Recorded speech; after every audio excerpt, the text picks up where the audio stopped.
resistance of the Ottomans from the other side. Their spy is a very famous name, Lawrence of Arabia,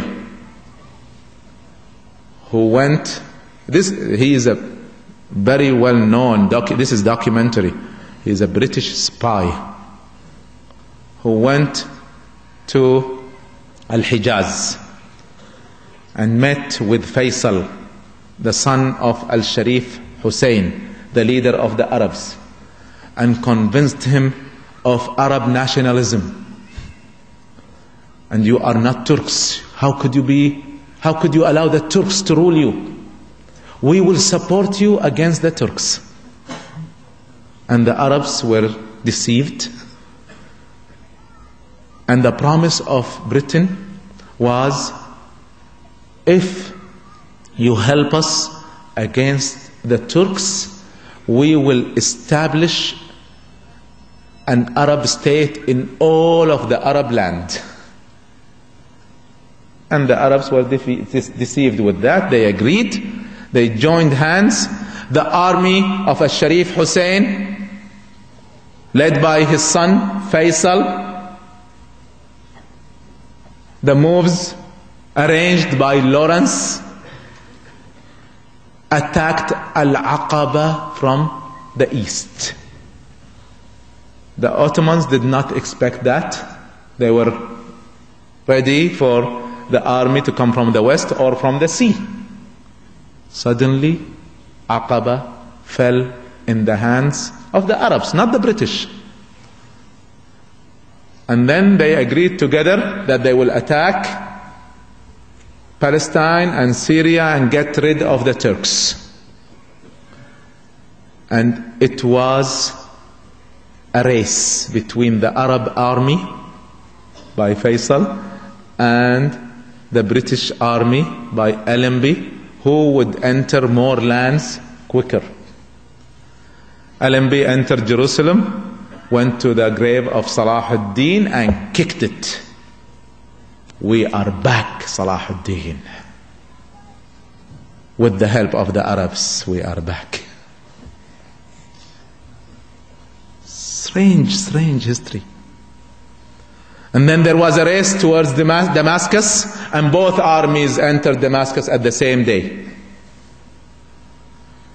So there was a lot of struggle, political struggle. At the end, they decided that they will give Al-Husayni family the rule of the Arabs in name. So Faisal was in Damascus, Ghazi was in Iraq, and so on. But only in name. This is 1917. In 1916, there was an agreement.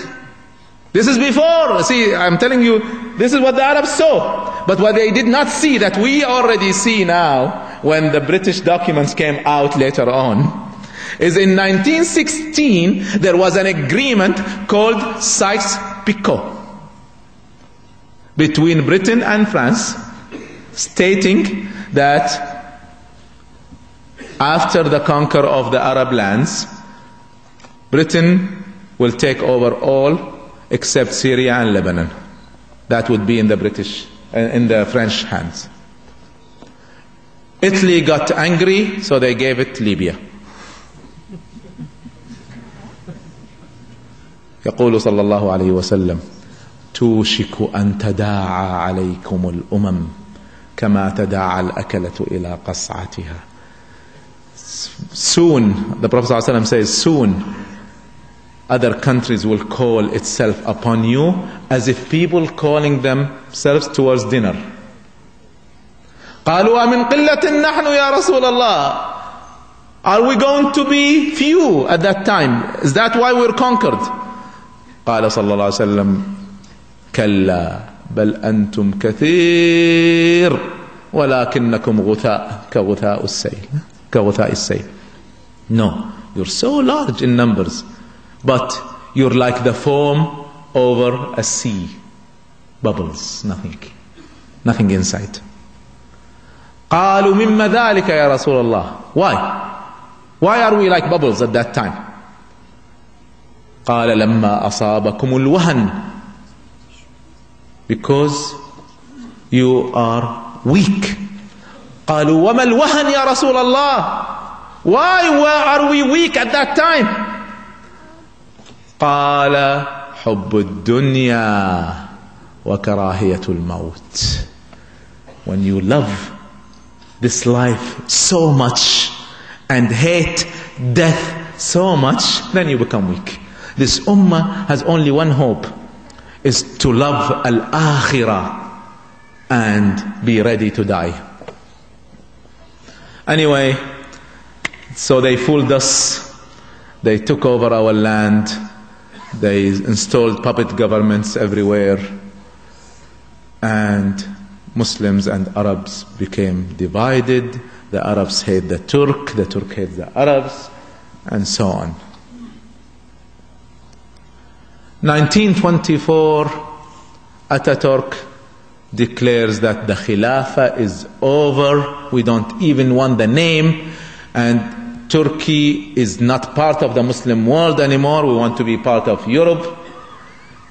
We don't want this Arabic language. We don't want the Arabic letters.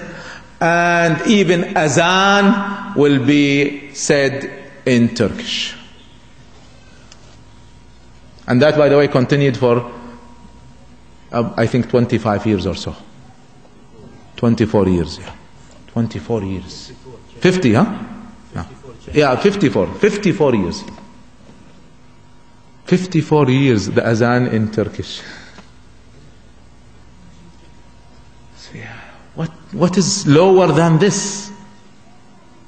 We reached the ground. Halas, no more. But they plan and they plot. And Allah subhanahu wa ta'ala plots. And Allah subhanahu wa ta'ala is the best of plotters. وَيَمْكُرُونَ وَيَمْكُرُ اللَّهُ وَاللَّهُ خَيْرُ الْمَاكِرِينَ. 1924, Islam has no representation. Muslims were so weak. Scholars did not work for Islam truly. Very few names here and there. Jamaluddin al-Afghani, Muhammad Abdu, Muhammad Rashid Rida, few names. But individuals. No collective work. Nobody who would collect the Muslims together. Let's work for Islam. And suddenly, great names. Among the scholars again come back. See, many people are waiting for politicians to lead us. That doesn't happen. It did not happen in the past. It has always to start with scholars, and then with the masses, and then with the leaders. كما تكونوا يولى عليكم. As you are, you will be led. So there must be a movement among the masses first. Who would do the movement among the masses? It is the scholars. The first name to rise to collect the Muslims in an organized work was one of the greatest names of the 20th century, Al-Imam Hassan al-Banna, rahmahullah. 4 years only after the collapse of Islam, Al-Khilafah. It was collapsed 1924. 1928, he started his movement. Many others followed. Ahl Sunnah wal Jama'ah followed in Egypt. Many in the Arab Peninsula. Many in Morocco. These movements started. This movement started to move in Palestine. Mustafa al-Sibai in Syria. Names. Amin al-Husayni. Names started to rise here and there. And suddenly, from nowhere, suddenly somebody with the same ideas, who did not meet ever Hassan al-Banna, rises in Pakistan. Al-Imam Abu al-A'la al-Mawdudi. What is the message of all of these people? The only hope for us is Islam.